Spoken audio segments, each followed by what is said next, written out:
Welcome, today we are breaking down a game from Prague Chess Festival 2026 Masters. Maghsoodloo, Parham with the white pieces against Foreest, Jorden.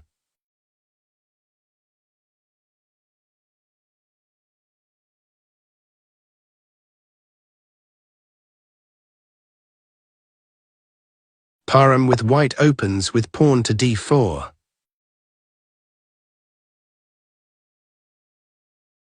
We have pawn to d5. Knight to f3. And knight to f6 from Jorden. We have pawn to g3 going for the Tartar cower attack.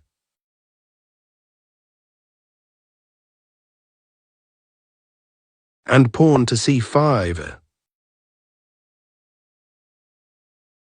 We have bishop to g2.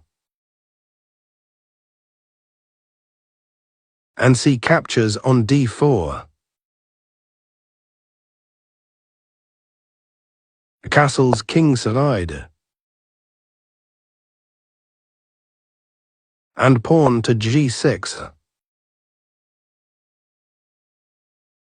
Meanwhile, and this is already a fairly rare setup, but even when it's played, knight captures on d4 is the move that everyone plays here. Parham says nope, queen captures on d4, and he says all right, let's have a nice game without any theory involved.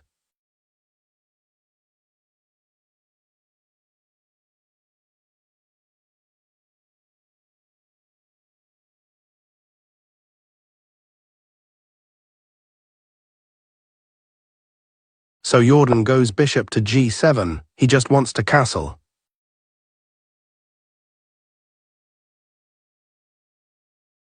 Rook to d1. Jorden goes for castles, and it is now as of move 7 already that we have a completely new game.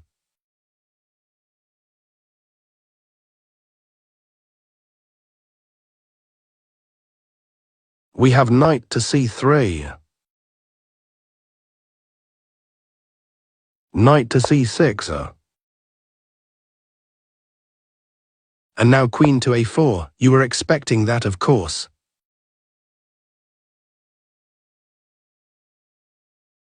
Followed by queen to b6.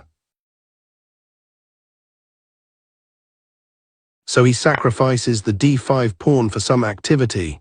Let's see how this plays out for him. We have knight captures on d5.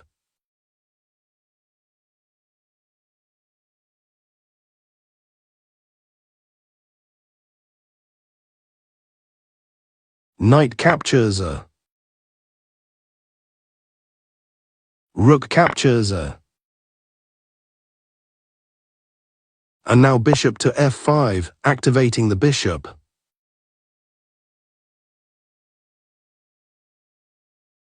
From here, and pawn to c3. We have rook to d8. And now knight to e1. Okay, we have knight to e5. The rook is now defended by the bishop, so no worries there.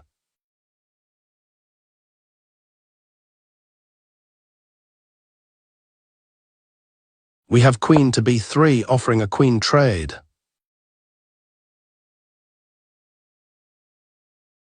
And now queen to a6, preparing some bishop e6, maybe you can pick up a pawn here.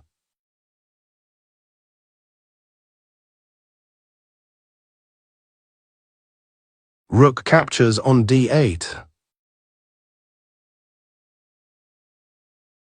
We have rook captures on d8. And now bishop back to f1, preparing a discovery. e4 would win material here.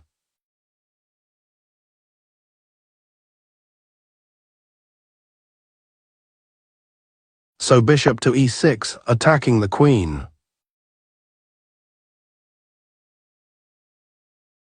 And now queen to c2. Followed by, believe it or not, bishop captures on a2. Jorden pretty much blitzed this out as well. He spent a minute deciding on capturing that a 2-pawn. He now equalizes in material, but it's not going to be easy getting that bishop back into the game.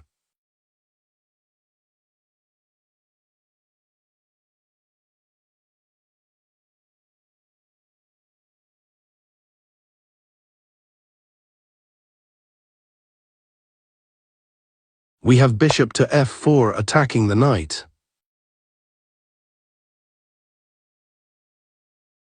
And now queen to e6 unpinning and adding another defender.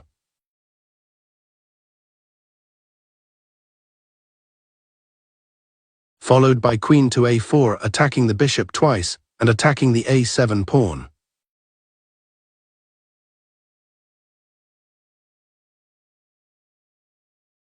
We have bishop to d5. And now queen captures on a7, so Parham again up a pawn.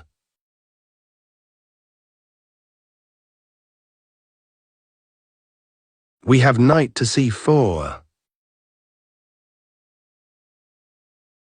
And now knight to d3. Followed by bishop to c6. We have pawn to f3, eliminating the power of the bishop on c6.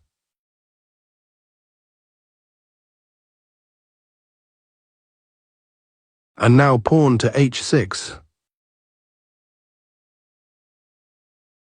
Rook to d1. Pawn to g5 attacking the bishop. And the bishop back to c1. Knight to e5. As we said, the knight here is pinned, it cannot move.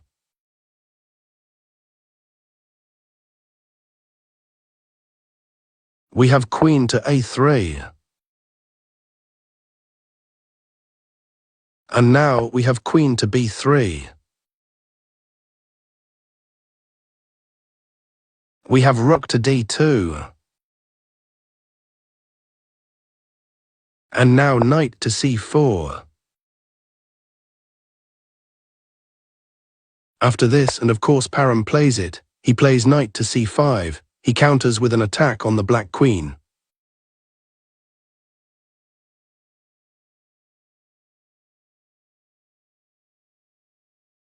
And believe it or not, he plays knight captures on d2. He sacrifices the queen and it's all very good, and he will get a very promising position, unless Parham finds the one move that Jorden missed.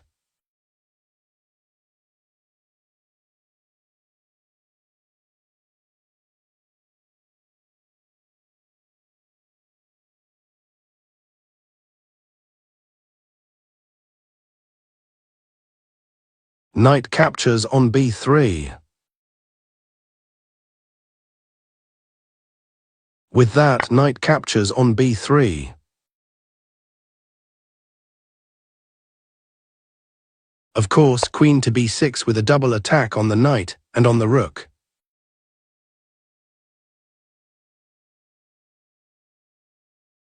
Rook to d1 going after the undefended bishop.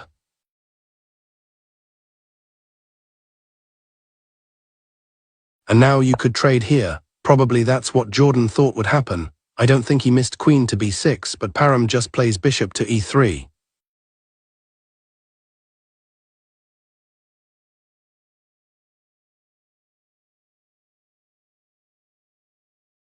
And now his position is just ugly, as the knight has to go to a1. You could also go to c1, but both squares are really bad. Knight to a1.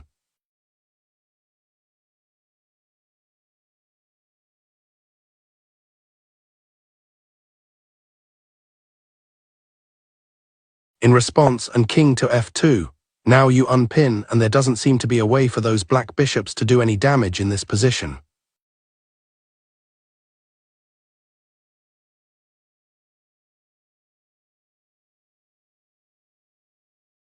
Knight to c2.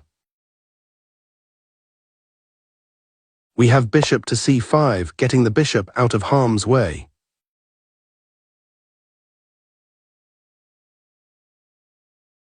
And bishop to f6, defending on e7.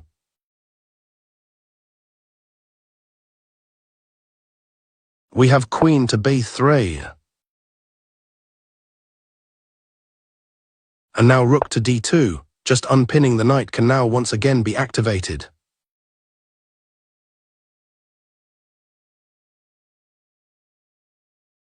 Bishop to h3. And bishop to d5, attacking the white queen.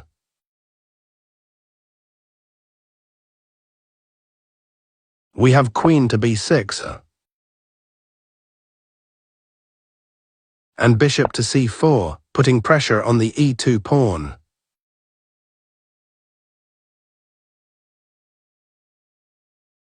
The bishop retreats to f1, defending the e2 pawn.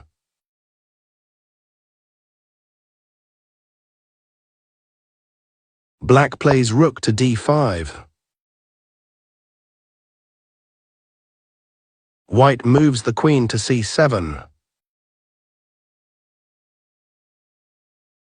Black pushes the pawn to e6. Queen to c8, delivering check. Black moves the king to h7. White places the bishop on b6. Black moves the bishop to a6, defending the pawn.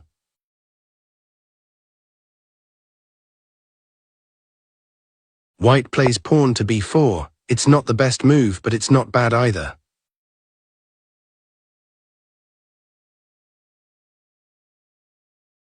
Black moves the knight to a3, reaching time control.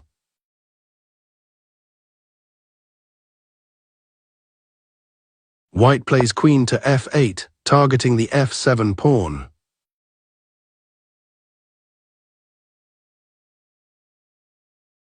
Black defends with rook to d7. White moves the bishop to d4, offering a trade of bishops.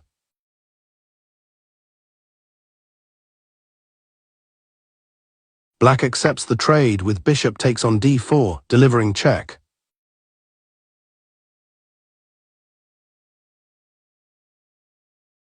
White recaptures with pawn takes on d4.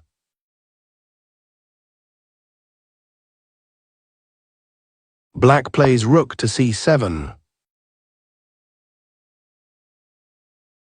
White pushes the pawn to d5. Black moves the bishop to c4, but the position is collapsing. It looks like the pawn can be captured, but white has multiple ways to end the game.